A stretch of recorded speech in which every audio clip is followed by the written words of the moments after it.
because I feel like we need to start taking turns with this. Okay, yeah, sure. Yeah, sure, no problem. Okay. I wasn't prepared for this. So then are you going to do the outro then? Do you have an outro prepared? No, but let's Okay, go. well, okay. Hello, friends. Welcome to another episode of IPN's Movie Night, where we share our love for movies, good and bad. I am your co-host, Carter Thomas. And I'm your other co-host, Alexander Pacillas.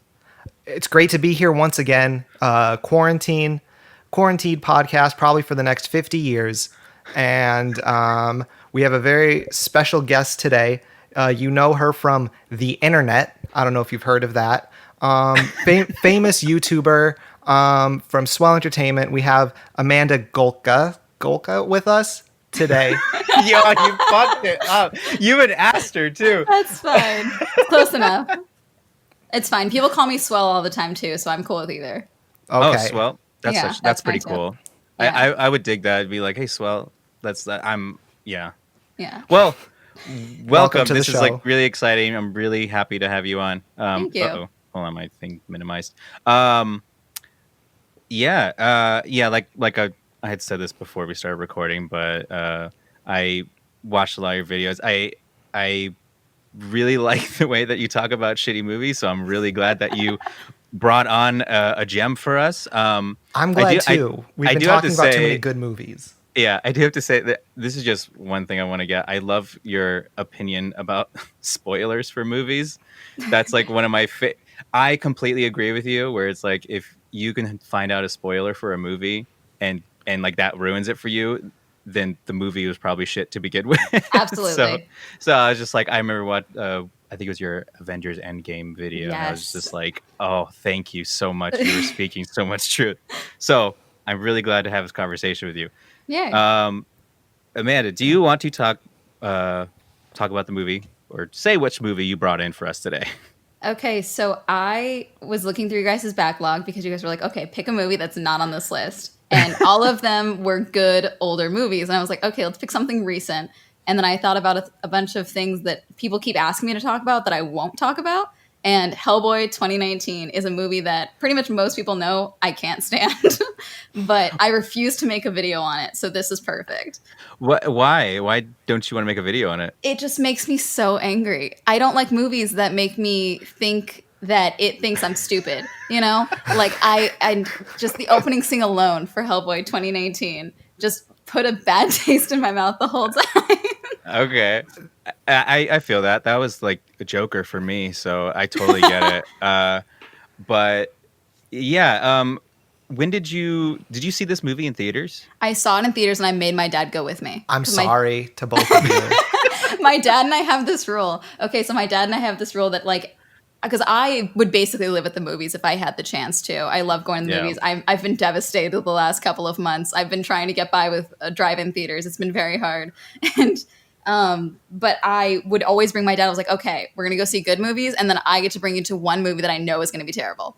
That's what I get to do.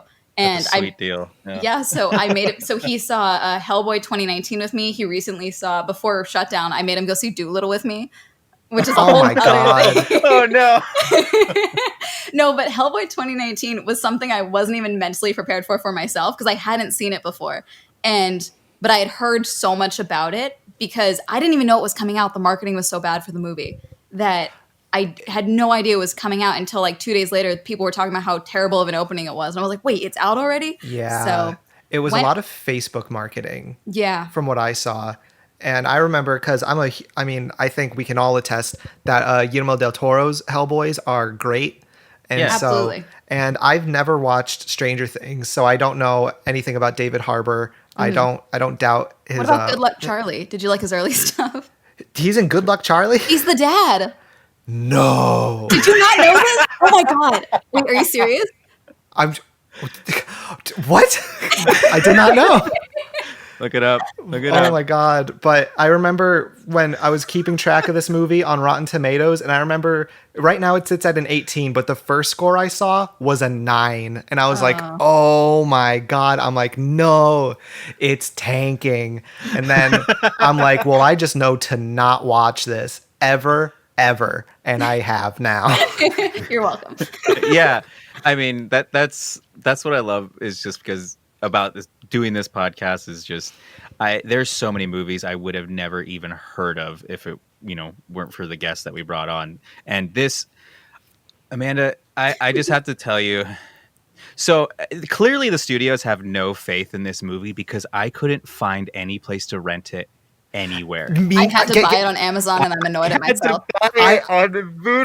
Here's what I did. I was gonna get it on Prime for $8, then found myself at Target, saw the Blu-ray, and saw that it had a 3-part making of documentary. Ooh. So I spent Good call. $15.90. So I got that, and I not only did I watch this piece of shit, I watched the making of this piece of shit, which makes me have an appreciation for it. Oh, But- so they cut out all of the storming off set from the actors because they were pissed off about the producers and the directors. Oh yeah, guess how many times the director of the movie spoke in this doc? 0 times. Oh god, 0 times. I'm not even surprised. Yeah, and then I was reading up on Wikipedia about the studio kept putting their hands in it, which makes sense. But what I think is crazy is their budget for this one was $50 million, but the Guillermo del Toro's had more. The first one was 80 million, then the second one was somewhere between 90. So they had more 20 years ago than the studio gave them today, which I think shows like you said, Alex, like a weird lack of faith. Because it's the only, and I guess I don't want to sound like too much of a fanboy here, but the only Hellboy we wanted was Hellboy 3 with our buddy Ron. Yes. Guillermo, but I know that the author of the comics and Guillermo had a falling out due to creative differences. And so now we have David Harbour's Hellboy 2019. Amanda, can you try to explain just some bullet points, the plot? Yes. I think honestly, that's the only way we're going to get through talking about most of these things. We just need to go kind of beat by beat for the movie. Yes, Amanda, please let's go, and then we'll kind of talk about it as we trudge along.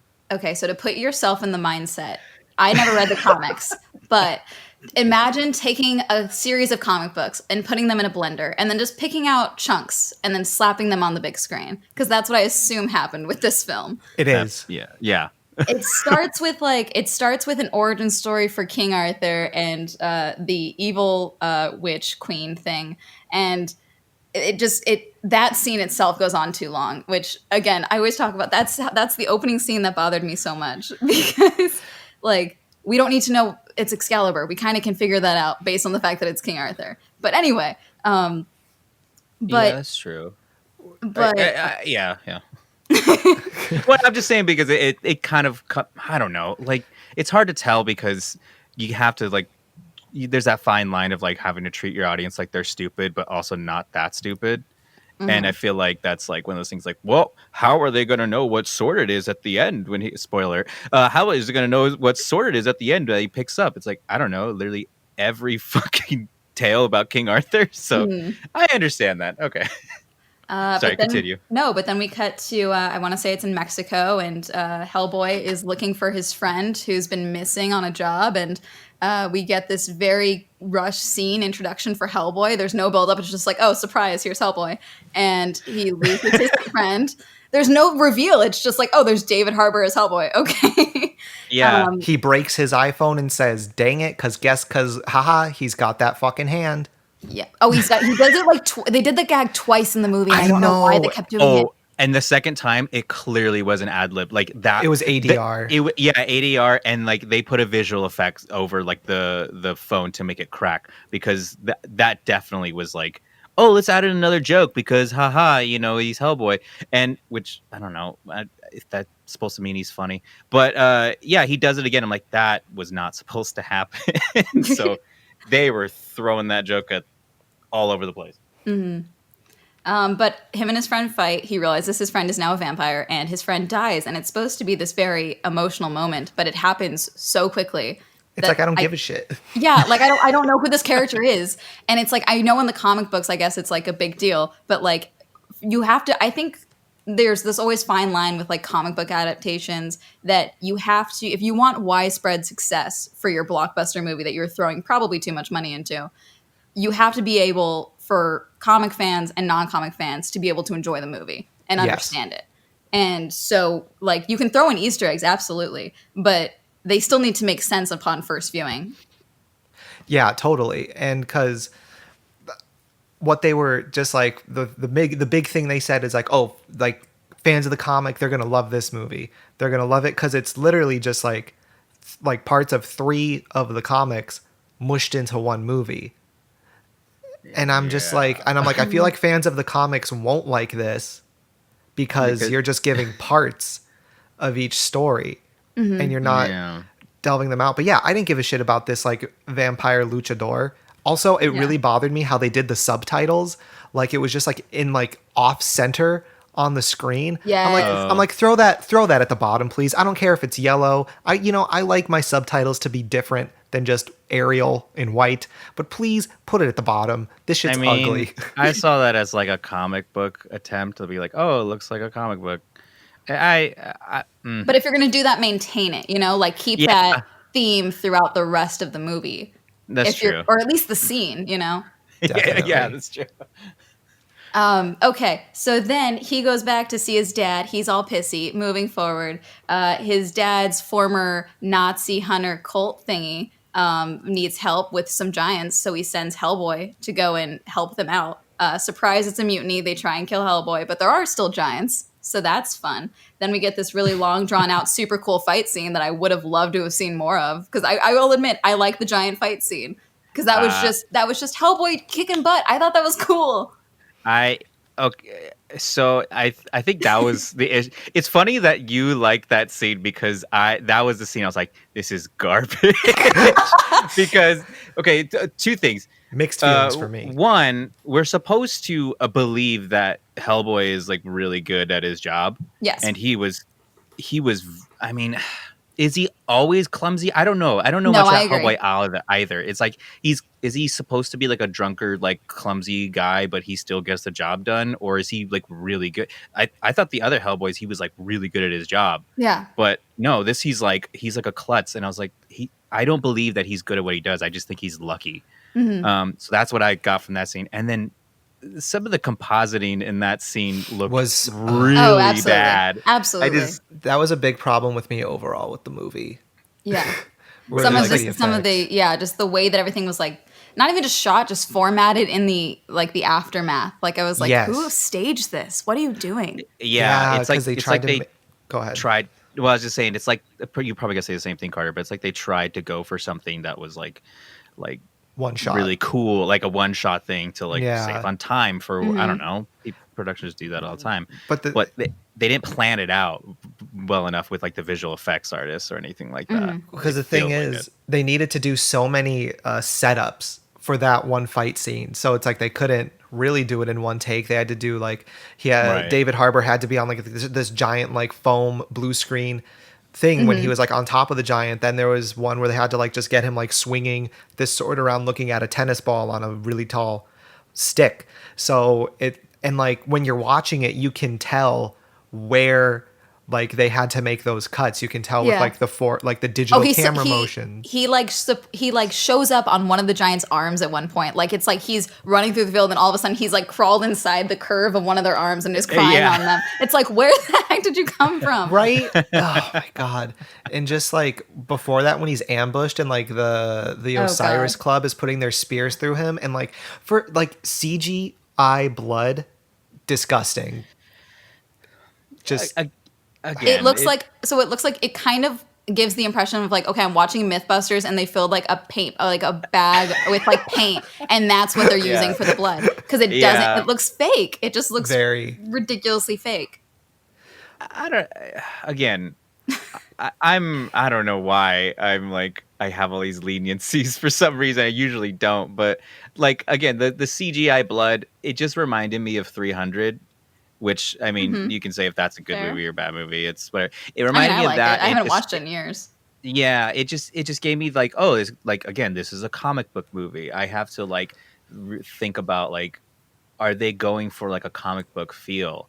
You know, are they trying to bring that comic book style to life and stuff like that? It's hard to tell if they just were lazy or they actually planned that out. Exactly. But I don't know. I think because like because like, and also like with the tone of the movie, because they want it to be like, oh, haha, Hellboy, but then it's like, oh, they also want it to be gory and gritty and edgy, and the tones, like, they didn't balance them well at all. Like, I am down for both of these to be combined, but when like the horror is done like okay, but the comedy parts are just like so bad that I want to like that I want to like you brought in a separate writer just to write like the comic bits. Yes, and it's just so all over the place, and I just didn't like how they executed it. Sometimes I would laugh, but most of the time, like David Harbour's just like yelling. Yeah. Oh God, that pissed me off so much that he's just like, oh, he's funny because he's being loud. That's you could do so much more. Yeah, no, I agree. I think why part of me likes the giant scene is because I was like, there's so much that could be here if they tried just a little bit more, or heck, maybe even if they had a bigger budget or like a more cohesive set experience going on, like everyone was on the same page. Because I do think a lot of like what they were trying to do with Hellboy is like, yeah, he's like this cool person or whatever, or like he's like the demon, whatever, but he's, is just kind of fumbling his way through this. But I mean, I think in the context of the scene, it is because he's never dealt with giants before that he's like stumbling around.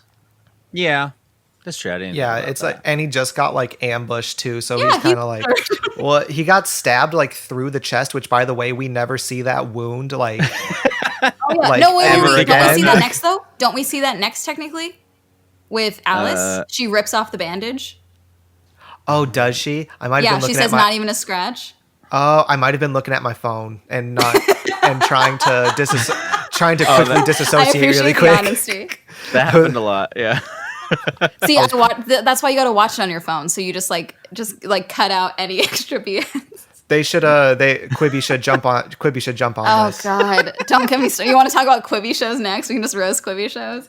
I signed up for Reno 911 and now I'm out. Me too. Yeah. That's maybe later. We'll talk about it if we have time. Okay, but yeah, I see your like where you saw the potential in that scene. I guess it was just that it was that whole thing where I just kept getting so distracted by everything, and I couldn't be sucked in. But and like you made your point. We can totally disagree. I'm not expecting both of you to agree with me on this. I'm used to people disagreeing with me. It's fine. Okay. And then I guess during this, like the Blood Queen Nimue, played by, is it Mia or Mila Jovovich? Mila. Mila. Okay. How do you say your last name? Mila Jovovich. But I'm dyslexic. I'm not even gonna try it. Jovovich? Is it Jovovich? Jovovich. Okay. It doesn't matter. She's not going to listen to this. Someone's going to copy and paste her this podcast. Listen to what they said at this moment. She's like, it's like high school all over again. But she's getting like, because she was like decapitated, all dismembered by King Arthur, and her parts were separated everywhere. But there's like this big ass like warthog Pumbaa walking around trying to get all of her pieces together, like on the side from this giant thing. And the giant subplot lasts like what would you guys say, like 15 minutes that it's kind of wrapped up, because then Hellboy is like he is knocked out by he's just exhausted from the giant fight, and then we see Alice pick him up, and then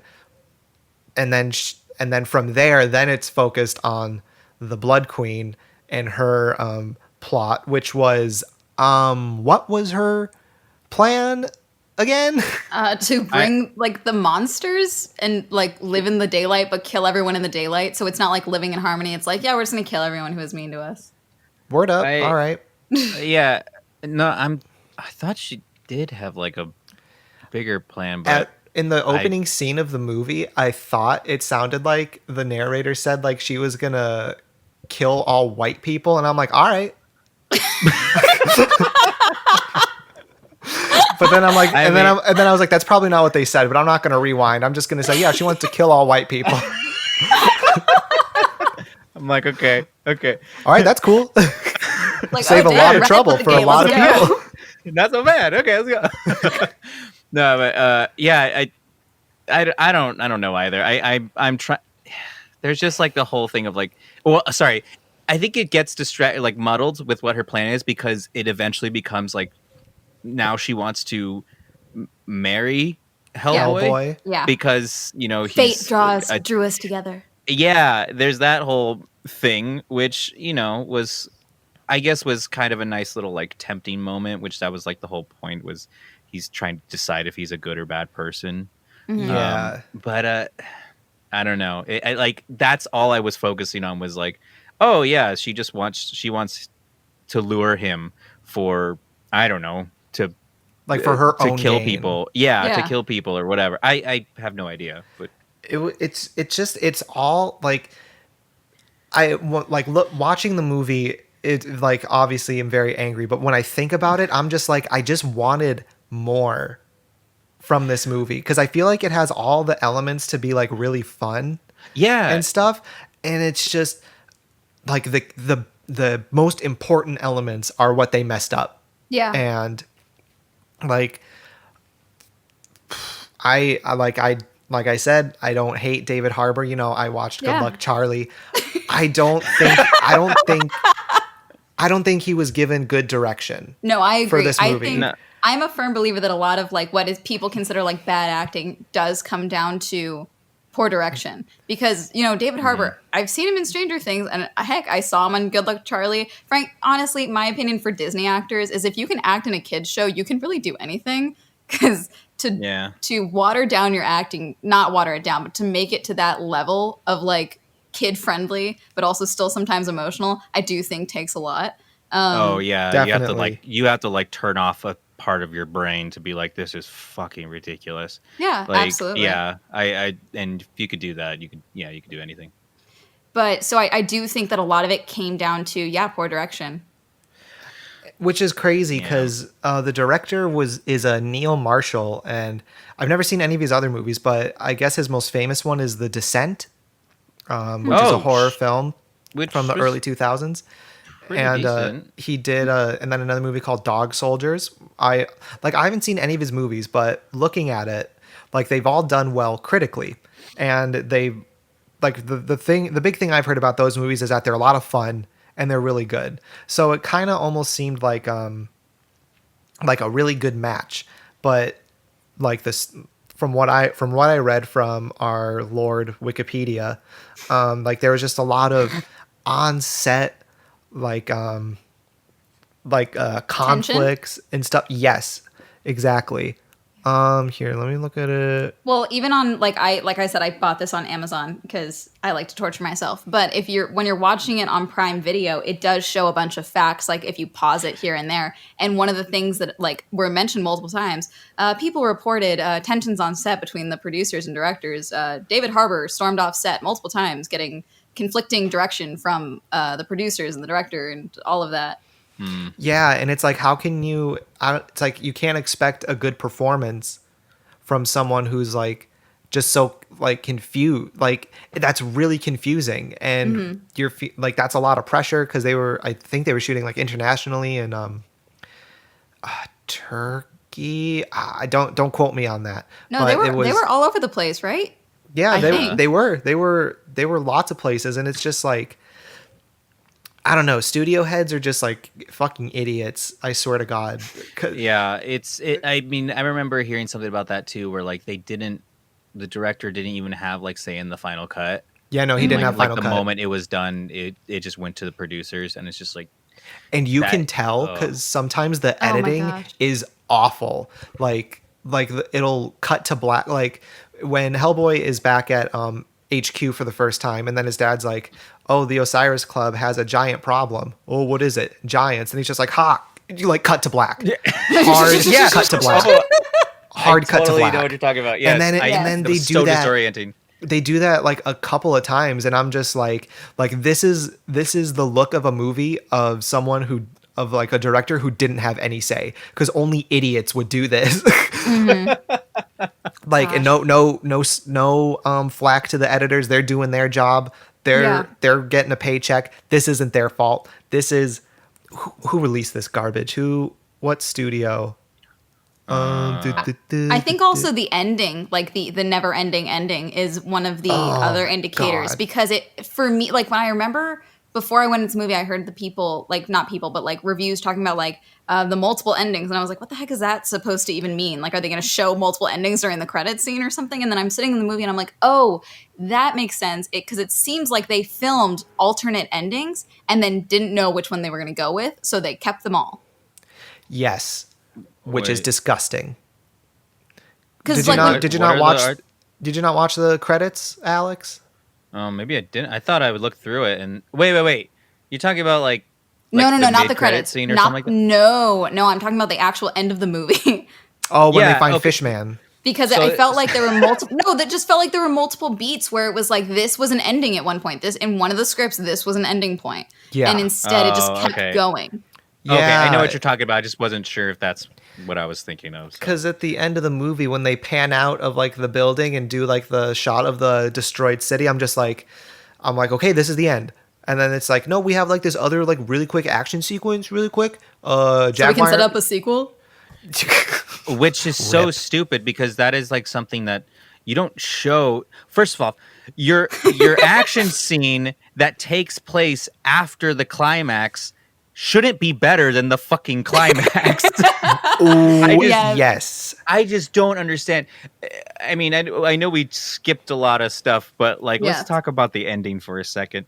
I was solely convinced that there was going to be like another fight because he has his horns, he has his crown, he has a sword. He looks badass. He looks Let's so fucking cool. He looks see him great. have a fight scene with the Blood Queen, and it ends so fucking fast. Yeah.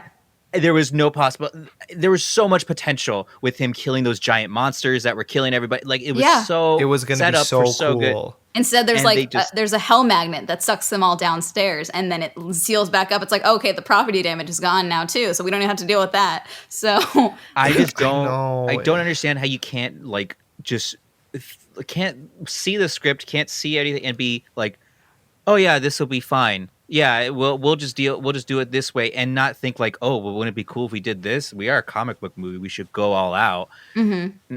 I don't get it. What really bothered me, so I guess to backtrack really quick, we meet Alice, who is a psychic medium who we learn Hellboy like saved as an infant, and when they go, and then they also meet a cop whose name I can't remember. Daimyo. What was it? Daimyo. It's like dime Daimyo? but EO. Jim from Daimyo. Lost. Was that him? I've never watched. He was on Lost, Hawaii so- 5-0. I know that. I just can't remember his name. I feel bad. Oh yeah, I think I'm trying to clarify, but I know I'm fairly certain he's not British, and I don't know if. no, he's not. Yeah. No. I know. Like that was one of my critiques. I was like, this accent is grating, and then I don't know if Alex. I think the girl who plays Alice also isn't British. She's not British. Oh my god, why do they do that? I don't know. I don't know. Why stick with that? And my big thing was like, I guess it's like, you're almost an hour in and you're like introducing two new characters. Two who are, like, major new characters. 40 Yes, minutes who in, are yeah. like his sidekicks. And like Daimyo is just kind of like a dickhead. He has a scar on his face. And they go back to the Osiris Club because Hellboy's dad is like, oh, shit's going down. The Blood Queen's back. So they go to the Osiris Club. They're dead. And there's like this psychic lady there who's dead. So Alice uses her powers to like summon the ghost of the lady out of her mouth, which was pretty cool. Yeah. Yeah. That It was w- cool. It was gross, but it was cool in a way. That's a new way to do the medium thing, which I like. Yeah, Yeah. it was it was different, and I've never seen it like that. And it was just they went all out with that one. And one of the lines that made me laugh was after. So then like the ghost says like, oh, the Blood Queen, like all that shit, like you have to stop her. Then the ghost goes back into her mouth and Daimyo's like, are you okay? She's like, no, I just had a fucking ghost come out of my mouth. And I was like, all right, see, that's a point. That's a point right there. Yeah. Yeah, there's so much like it's funny because that wasn't funny. It wasn't like Yeah. a joke, but it was presented to be a joke, and I just this whole idea, the whole like premise, just feels like it was developed by like a 14-year-old. Like, oh, wouldn't it be funny if this was her response? Like, no, it's kind of immature and doesn't make any sense why she Yeah. would say that. No, that was the case with a lot of Alice's lines, though. Like they Yeah. clearly tried to give her like all of these, like I'm a tough, cool person. It's like she can be afraid sometimes. Like we can allow her to not be super excited half the time, or like super ready to go. Like I'm jumping forward again, but at the end when Daimyo is like returning to his normal form after being a giant cat thing. He's like, his bones are literally like breaking back into place. His muscles are shifting. He's clearly in pain. And she's like, hey, can you pull it together? Because we got to like help Hellboy now. It's like, let's give the dude a moment. What are you doing? And wasn't he helping him? Yes. Yeah, he was. Like, what does that mean? Yeah, exactly. And his story was so rushed. They were just in the helicopter. He was just like, when I was at war, I was attacked by Chester the cheetah. And then it was like, boom, we're done. Technically, he was a jaguar. Whatever. What am I going to call him? Jerry? No, Chester. I think something that really messed the whole pacing of this movie is a mess. But I think all of the flashbacks for exposition, terrible. Don't do it. Just pick one. Be done. You have your opening scene is basically like a setup or an exposition flashback essentially, because then we jump immediately to the present day. There's no point to keep like, okay, Alice, like this is a minotaur goat thing from your past. Okay, we don't need to see the flashback scene because we've already figured out. Yeah. I was gonna say, to be fair, like I would say that at least they didn't just do complete word vomit and describe True. something. And yeah, so they showed us. They at least showed it while someone was speaking over it, but it still was just like what you said. You could have just used context clues and people could have just figured it out. Mm-hmm. Like there's just because there's easier ways to do it. There's the opening flashback. Then we learn that Alice was like, her body was taken over by a fairy or No, she troll. was taken and replaced by someone. Yeah, who ends up, like we find out, is Pumbaa, which I didn't find out until I read the Wikipedia plot synopsis. Because, like, I was watching this with my roommate, and the whole time, like, she came in, like, when I was 19 minutes in, and so she was a little confused. She was like, what's going on? I'm like, bro, I wish I fucking knew. Like, I don't know. And I don't know if this was just my TV, but I had to keep turning it up for, like, the dialogue portions, but then the music was so loud. Yeah. That I had to, like, I don't know if that's my TV, but, like, or, like, a sound mixing thing. Well, no, I think it's probably, do you have, like, an audio bar or like No. an audio? So it's because of the, like, especially since you watched it on a Blu-ray, the way that the audio is mixed, like dialogue usually comes from the front, and since most TVs don't have speakers on the front, it sounds quieter. Okay. So that's why it's like it's infuriating when you watch movies like that are mixed. I swear to God, I kept turning it up and the talking did not get any louder. I'm like, am I going bonkers over here? It's because you need some sort of front speaker in order to we've hear been talking about getting a sound bar, but we just bought all this new furniture. It's a whole thing. Yeah. Just, well, okay. All right. We kind of jumped all over the place. Yeah, we have. Oh my God. That so does the movie. Yes. Yeah, that's true. But speaking of which I would probably say was my favorite scene of the entire movie, was the Baba Yaga scene. Okay, I actually in the liked house? that. Yeah. I liked the scene. I dug it because first off, I loved her house. Like I liked that idea, and that's what this whole movie was just all about. It was just like really cool ideas executed so poorly. Mm-hmm. And you see her house, and you see like the way that it was really distracting that what's his name played it. I can't remember his name now. Troy James, because I'm like, oh, I know that's Troy James. Who's Troy James? Because he's the guy who played Baba Yaga. But he's you can like find videos of him just like in like on stage or something like that. He does that walk where he walks like on it, like on his arms and shit. Was he, on his, correct me if I'm wrong, was he in Scary Stories to Tell in the Dark as well? Did he play yes. Okay, that's what I thought. So God, it's very I don't remember. I haven't seen the movie. But yeah, I knew that was him, so that was a little distracting. I'm like, oh, that's Troy James underneath all that makeup. But it was just very selling with like the style of like the design of her face and like it was really creepy. Yeah, so that was a good horror element.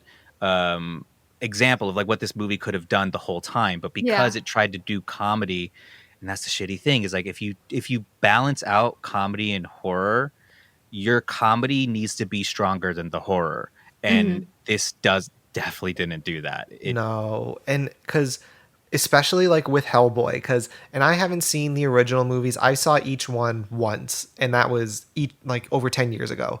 So I can't say I remember like any of the writing from that. But when like all of Hellboy's lines that aren't about his daddy issues are like really bad jokes.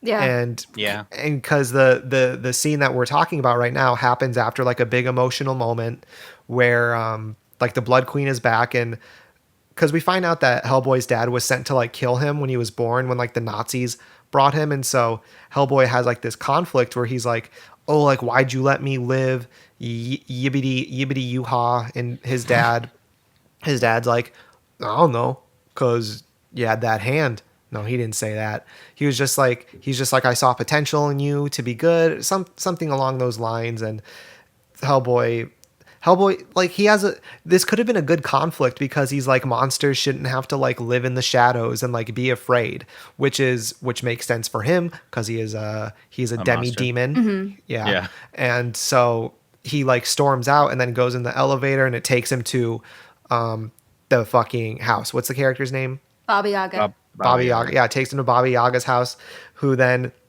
tells him like, either what was it like? Give me one of your eyes, or give me like your eyes, and I'll tell you where Nimue is. Yeah, or if you don't, one of your loved ones is gonna die.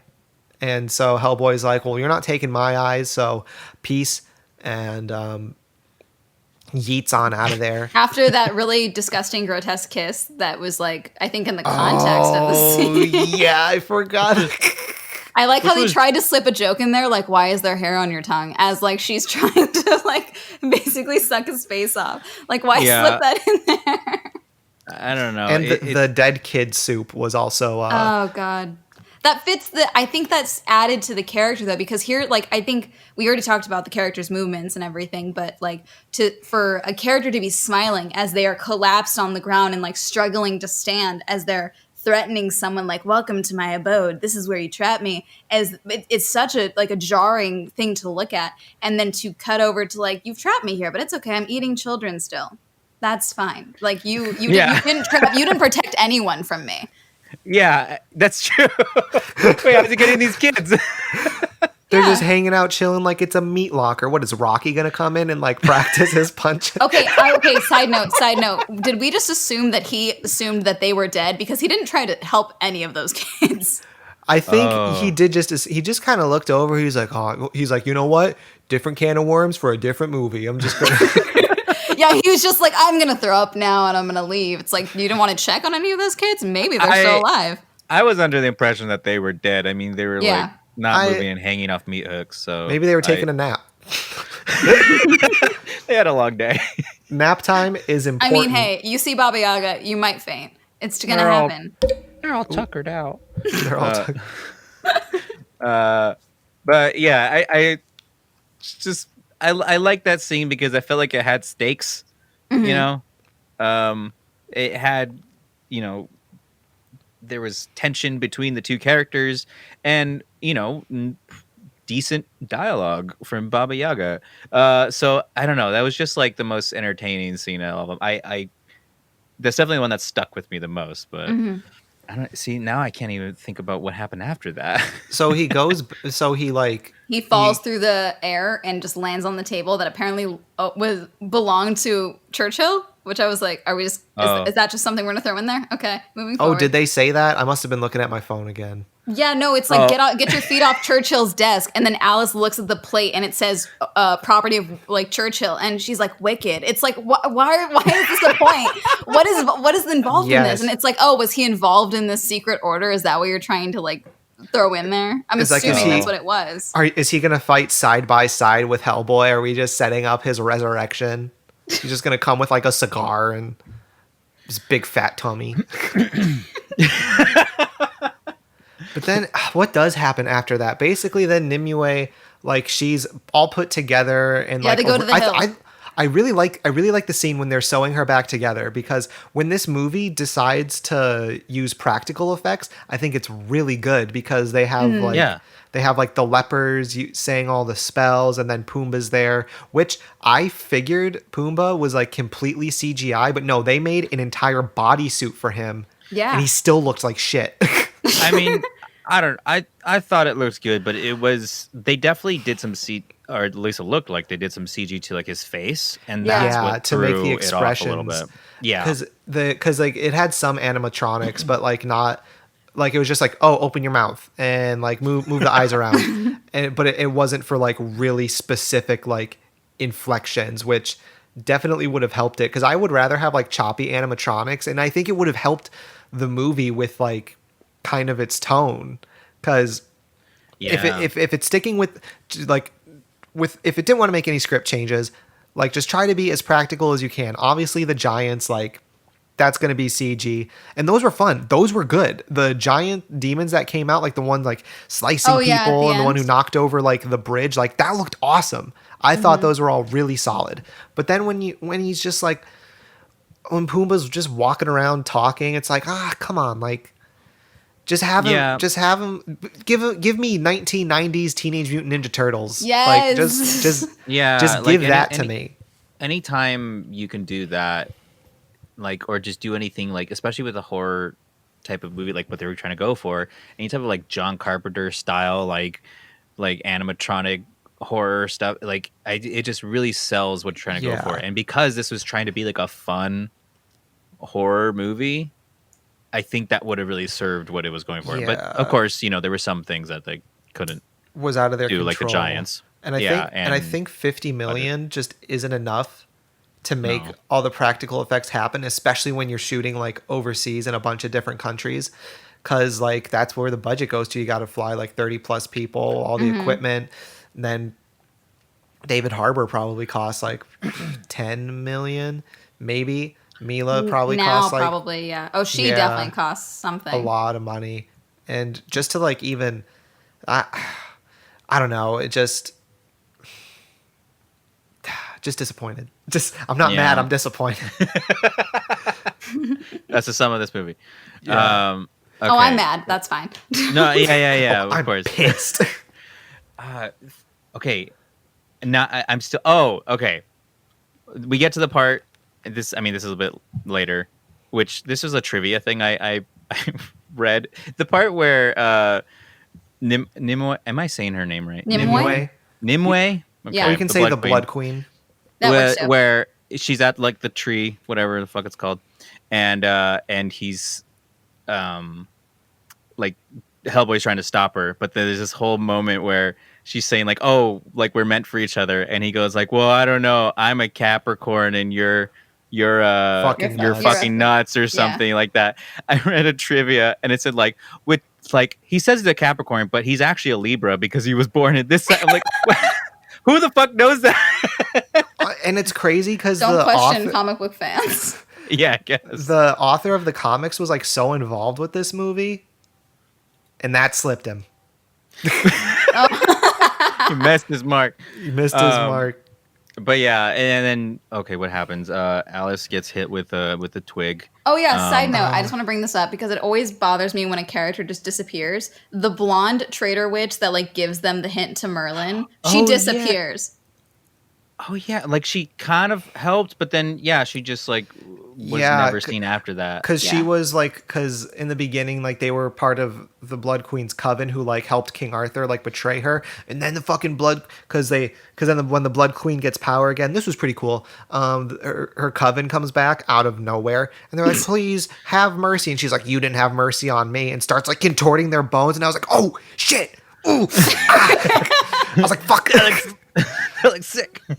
I hate this, but also that's a point. You have 2 points. Yeah.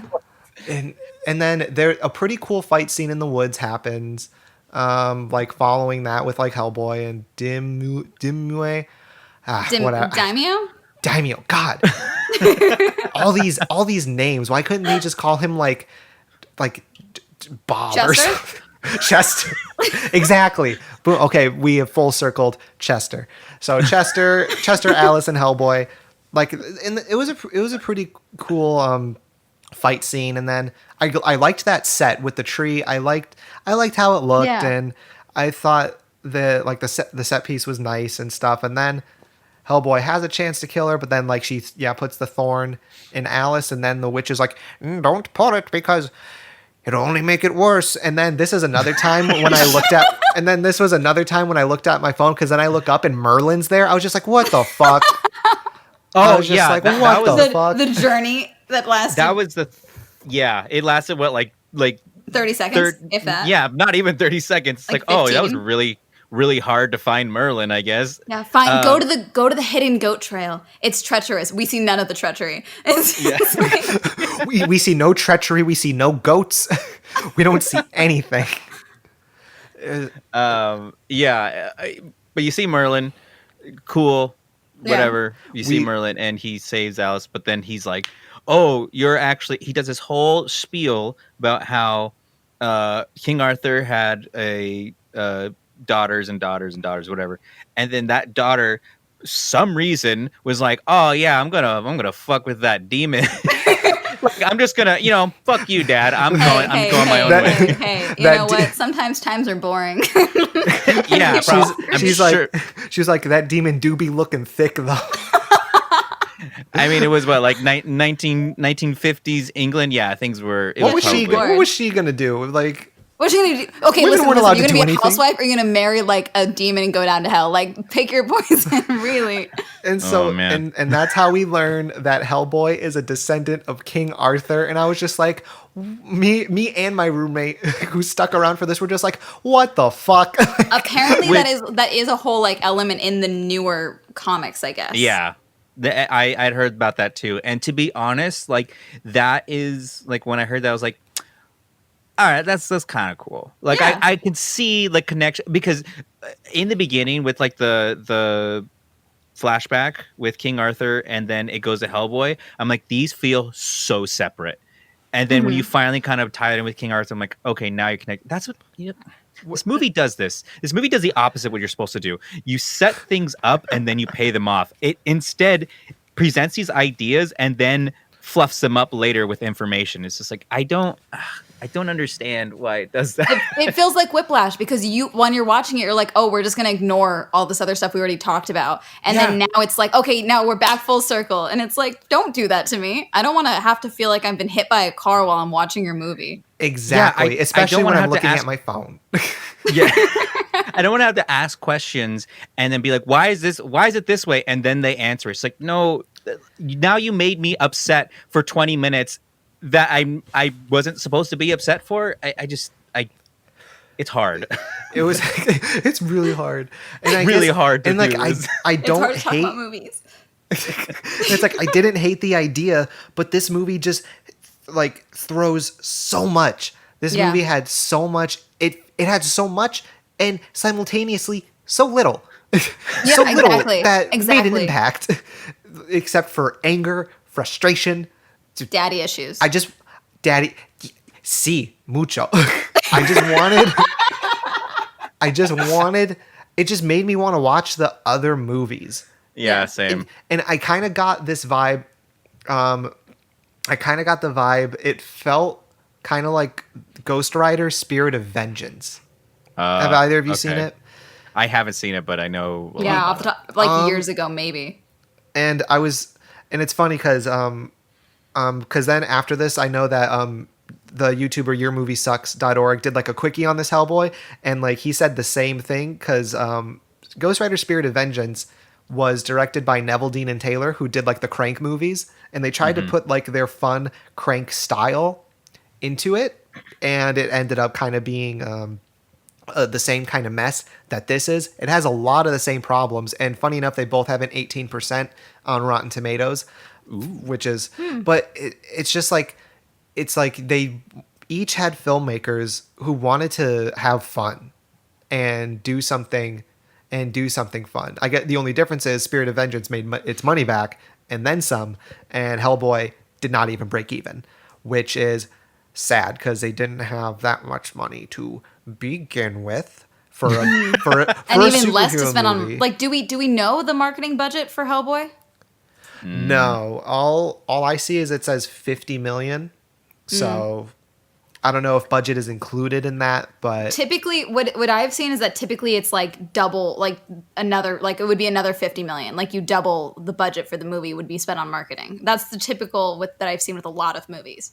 But I mean, I can't imagine that they spent even 50 million on marketing for this. because Yeah, you I didn't really really only see seen it like a one lot. trailer for it.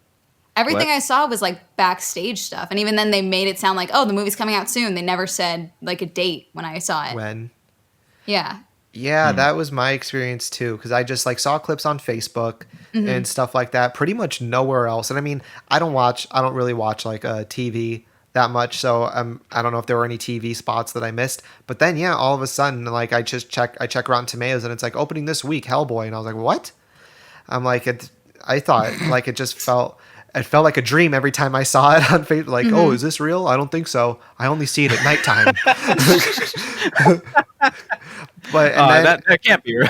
and then it like was just and then it like did so poorly critically, and I was just like, oh no. And then I remember when we were talking about it, Alex, I brought it up in like the In Pursuit of Nothing group chat, and our friend Max, who was on the show, he's seen Neil Marshall's other movies, and he's just like he's one of those like, oh well, don't believe the critics, like form your own opinion. And I'm like, true, but also I tend to agree with the tomatoes, but then there are also movies where I harshly disagree. So Yeah. I mean, Freddy Got Fingered is a great movie, and that has an 11. So who am I?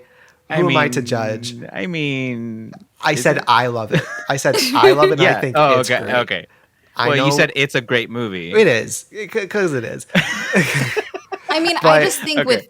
with a lot of like critique of critics, I guess a lot of people like don't want to acknowledge that other people can have like differing opinions on films, Right. you know? And so a lot of it's like the critic watching this movie is like oftentimes trying to remove the emotional attachment that they like. Maybe they've watched the whole series for the next Marvel movie, but they don't like this current Marvel movie, so they have to detach, you know, like there's different things that come into a review that I don't think people want to consider. Yeah, and even David. Oh, go ahead. No, I mean, I was gonna kind of just chime in on that. Like, Go yeah, for and it. it's all perspective, of course. You know, there's so much that goes into like how you watch something, and you know, there's something that you take in for the first time. So it's all very hard to pinpoint on like what's Yeah. the right and wrong answer. So Yeah. And David Harbour said, because he was really excited to do this, and I feel for the guy. He must have felt like how Ben Affleck felt about Batman, like because I know sad fleck. So this is a quote that David Harbour said because he felt the film was unfairly compared to Marvel films. So everybody goes, chocolate is delicious, and these guys make the best chocolate. So as you judge the movies, it's like, well, it's not as chocolatey as this. This does not taste like chocolate at all. And I sort of want a world where there's more flavors than just comparisons to chocolate. So in that way, Hellboy is viewed on the chocolate spectrum. It does very poorly. I mean, I totally get it. Personally, I didn't see anyone compare it to Marvel movies, but I mean, obviously, I don't read everything. But I don't Yeah. get it, Like, and he's wrong. No, but I mean, like, not- I get it, but like, no, I totally understand because I understand why he would try and like even think like, oh, they don't like the movie because it's being compared to Marvel movies. But it really, there's really no way to compare this to a Marvel movie. I don't think, aside from effects, Yeah. maybe. Yeah, No, because the only thing you can like the reason why they say to be compared is because it's a comic book movie. But the thing is, like, like it's not. I didn't feel like it was in the same vein because of its subject material, and because it was trying to be more horror-esque. And you know, people compare Marvel and DC because DC is like you're using major notable superheroes, and you're going to like judge how those scenes compare. But I don't know. Yeah, I was not comparing this to any Marvel movie. I was really Yeah, just me trying to either. watch it based on how it was. Yeah. But I don't agree with David Harbour's comment about you know, it's like, oh, there's different types of chocolate. This chocolate, no, there's The movie's shitty a bad chocolate. movie. There's good. There's shitty chocolate. There's good chocolate. You should know the difference. If you don't, you have bad taste. life is So- like a box of chocolates. Oh my god. You never know what you're gonna get. Yeah, that's the quote. You're gonna get. Yep, That's you've it. seen a movie. I okay. I feel like we could talk about this movie forever. Is there anything else? Any other like tidbits? I know we're kind of getting to the wrap up point, but Alex, I know you told me you thought that Hellboy's makeup was distracting. yes. Oh, Mm-hmm. thank you. I Yeah. thought that out of everyone's makeup, Hellboy's was the worst. Specifically, I don't know what it is. It's his fucking mouth. His fucking mouth was so it literally looked like I mean, like you can see like the gap between like where his skin and like the inside of his mouth is supposed to be, and I Mm-hmm. feel like it just made David Harbour's voice sound really weird. Like he talked weird throughout the entire thing, and I don't know. It was the only makeup that I can really see where I'm like, yeah, I can tell that that's like makeup. You didn't really sell that as like that's his skin or something. He looked really disproportionate, and I mean his horns were fine, but it was just mainly around his face. Something about the way they shaped his face in Was a comparison to bit like Ron Perlman's. strange. Yeah. Yeah, in comparison to Ron Perlman's, it was just like, and I know, I'm comparing the two, whatever, And we but can. I think that's fine. yeah, they tried to make him look like I don't know, give him like a pointier chin or do Yeah. something with it, like a different shape with his Like face rather than go up.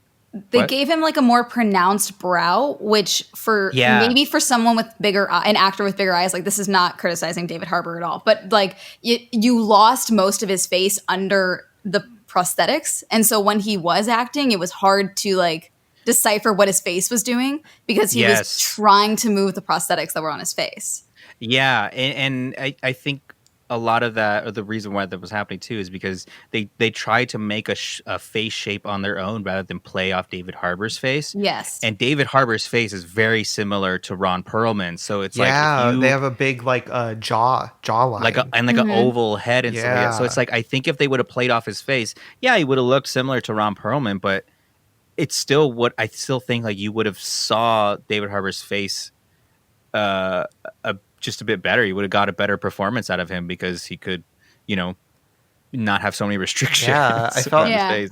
Makeup is very hit or miss because it can either turn out really good. Example: Jim Carrey, Grinch. Makeup's good, movie's not. But then you kind of get more into the Mike Myers. Then you get into How like dare the you. Mike Myers Cat in the Hat. Makeup bad, movie great. What the fuck? Are you trying to start a fight on this podcast right now? What is going on? Look! He just- Look! When we talk about bad movies, like it's so different because like we've had so many good movies lately, and I'm just like, yeah, the movie's good. Okay, next. Now we have a bad movie. I can finally unleash Your full potential. my true self. I've been waiting so long.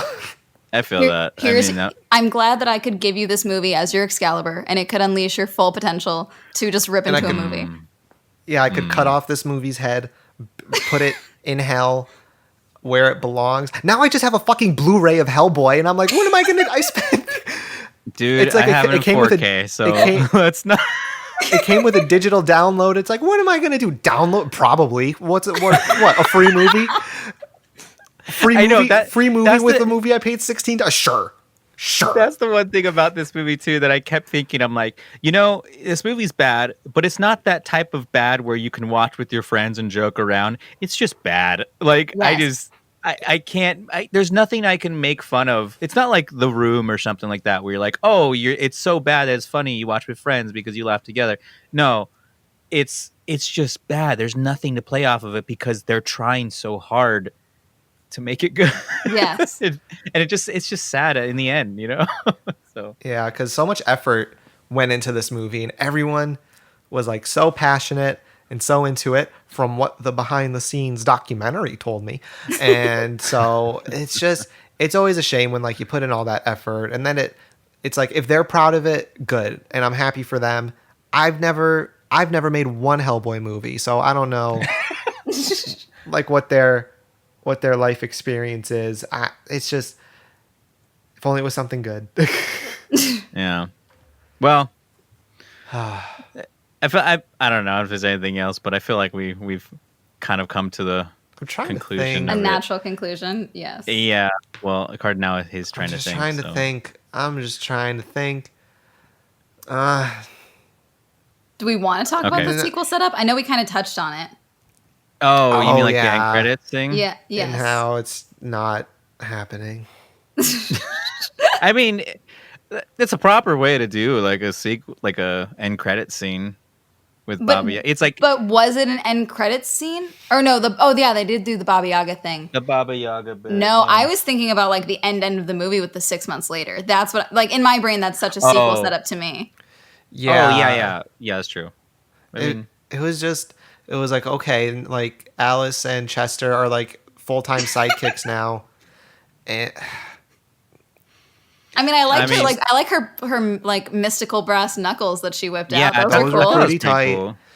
and then they That was like pretty cool. they fight all these like guys, and they fight all these dudes in like from the Atlantis Society. That's what it was. It's just like, okay, Yes. it's like, all right, cool, Atlantis, and another cringy joke that happened. It was just like, because Chester can't unleash his Jaguar unless he's like angry and stuff. So, oh, come on, get it started. He's like, it doesn't work like that. I have to like get angry and stuff. And so he punches him. He's like, okay, now you're angry. Come on. It's just like, oh my god, bro. A 14-year-old That's not- wrote this. I that's- thought we determined that. Yeah. That's right. Yeah, it was a 14-year-old.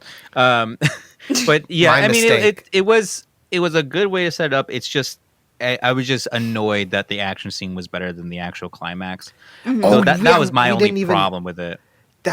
Real quick, yeah, because I totally forgot to even talk about the ending. So when Alice makes the ghost lady come up, because like the Blood Queen kills Hellboy's dad, and so he takes Excalibur. Then he's like the Demon King, okay. And instead of like some super badass stuff happening, Alice just makes his dad's ghost come out of her mouth, and he's just like, "Son, the reason why I saved you is because you're a good person, son, and like I don't think you should do this, son." But he's also insulting him the entire time. Oh yeah, because he's like, Which is "You're why a it's like, wait a dummy, minute." dude. He's like, "Bro, what the fuck? I didn't save you from Nazis for you to do what the fuck, dude." And then yeah, Hellboy just kills the Blood Queen and rips his horns off, and it's like, "Oh, okay, the movie's over." Thanks. Yeah, that's how it happened. Then it was, I pretty much said it before, but I was flabbergasted by like, wait, are you fucking serious that was the ending? The end. Hellboy did nothing. Yeah. And what? No, I just said the end. Like end. that was Oh, the I thought you said ending. and. I'm sorry. No, you're good. Yes. No, That's but then it. like That's the end. But if you end the movie like after that zoom out of the church that they're in, then that means that the final fight scene is them fighting the warthog guy with Daimyo, which was, I would say, an interesting fight scene if it would have been like a better. A part of I don't the know. movie, Yeah, exactly. part of the central Yeah. plot. Yeah. Yeah, exactly. That seems like oh, you have to fight him to get to the final boss type Yeah. of thing, But no, he ended up being the final boss. But, He doesn't even defeat him though. The queen defeats him, or the witch defeats him. Oh yeah, wait, what the fuck? He does like she's That's like right. she's like don't kill him, and he's like but you promise, and then she like kills the warthog guy. It's like no, I gave you your full power back. The end. By shrinking him and then he explodes, Yes. which doesn't really make any sense. That shit Like you would think was that stupid. he would expand before he explodes, because that's how explosions work. He I imploded don't know. instead. Yeah. Whatever this movie wants to throw at you. I feel like that's a good a Yeah. good place to stop it at. I feel exhausted. That's the Yeah, summary of this yeah. movie. Whatever it wants to throw at you is what you're gonna get. Yeah, and it'll exhaust you. Mm-hmm. Okay, well, we generally like to rate our movies out of 10. I mean, I don't even know why we're rating this one. We already kind of know what it's going to be. We didn't but give Carter, a numerical. I'm going to give this. Yeah. I'm going to give this movie, a 4. A 4 out of 10. Wow, really? Yeah, I was gonna say that's high. I'm going to give. That's high. No, I'm like going- in my brain. I'm going to give. Yeah, this. I think this is the lowest movie thus far. Miss March did better by 1 point. 5 out yeah. of 10. But no, I'm gonna give this a 4 out of 10 just because like it's joyless. It's pretty ugly sometimes. And yep. Okay. Amanda, what would you give this movie? I'm gonna go with a 2, mainly because nothing bothers me more about media than missed opportunities or like wasted potential, and I think a lot of this movie was potential. Yeah. Yeah, I agree with that. I mean, I'm kind of meeting you both in the middle. I say a 3, but for the pretty much the same reason what you said. I at least appreciated some of the designs that they were going for and some of the monsters. So I was like, okay, I have to give you credit for that, I guess. But No, yeah, I love like the practical effects. Like honestly, that would push it to a 3. But I just think the CGI that they tried to put on top of some of them just didn't work out. yeah, and Baba Yaga was 2 of that 3. So, that's like that's pretty much it. Yeah. I think that's That same kinda wraps other it up. reason, but Yeah. I think that will finish what we're talking. Like I said, we could keep going about this, but let's keep it a little concise. Amanda, thank you so much for coming on. Thank you for having me. Yeah, I hate that you made me watch this movie, but I'm glad that we could talk about it. There will be a Fantastic. grudge forever. Great. Yeah, this will definitely be one of the highlight ones. Of Yeah. how much? Oh yeah, it's not going to be like the Hellboy one. Like Amanda came on and made us watch Hellboy. Like, thank God. There you go. I'm setting the bar. Honestly, all your future guests should thank me. I'm setting the bar so low for whatever movie they bring to the table. Yeah. Okay, good. Amanda, is there anything that you would like to plug? Just subscribe to my YouTube channel, Swell Entertainment. New videos every week. I rip into movies. I rip into products. I rip into people. It's great. Rip into people. That's your tagline right there. Awesome, Carter.